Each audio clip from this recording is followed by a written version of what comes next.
Moteur. Mais tiens, au fait, qui crée ces affiches?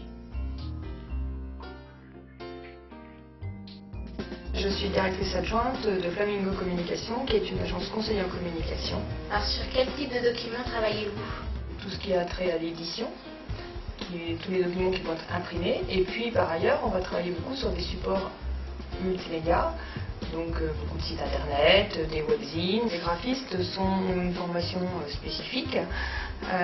Ils sont graphistes et web designers, c'est-à-dire qu'ils sont capables à la fois de travailler sur de l'édition, de l'illustration et la réalisation de sites internet. Le métier de graphiste consiste en général à mettre en image les demandes d'un client.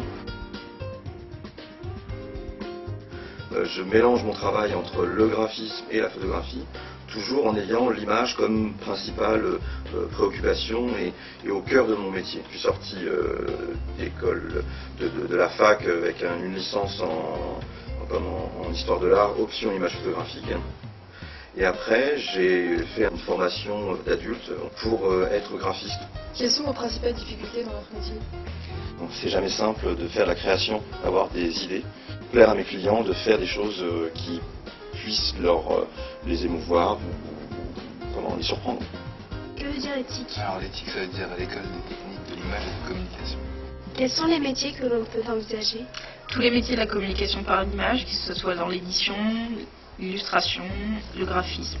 Mon rôle, à moi, il est en tant que directrice de regarder un petit peu les besoins du marché du travail pour trouver une formation adaptée. On fait une année préparatoire pour des jeunes, par exemple, qui n'ont pas fait de section art appliqué.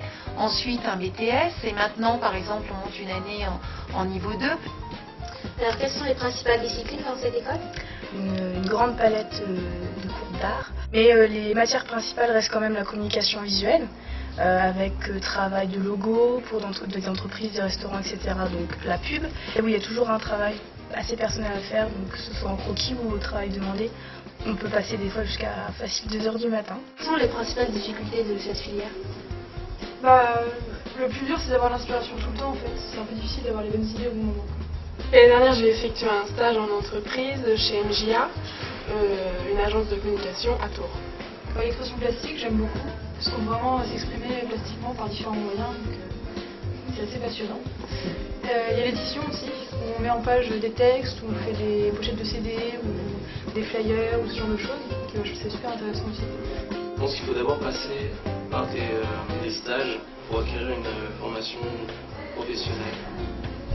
Alors après ce BTS-là, à l'école, on a la possibilité de faire un bachelor. Ou sinon, on peut continuer en licence professionnelle dans d'autres établissements.